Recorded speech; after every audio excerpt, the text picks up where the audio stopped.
nangyari sa pamilya nyo yan, ano mararamdaman nyo? Ako hindi ako nakatira dito. Pero andito ang magulang ko. Iniisip ko mga nagtandaan na dito, isa aalis. Ano nila ba nilipat ang gamit nila? Kaya ba nila magbuhat?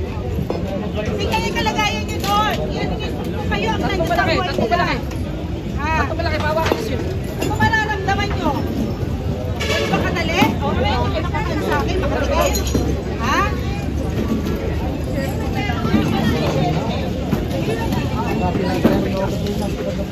Alam ko kayo mga pulis, nagagawa siya lang yung trabaho nyo. Hindi namin kayo. Ano lang kayo, makasupport lang kayo. Pero sana naman, tulungan nyo na makaano yung tao dito.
Walang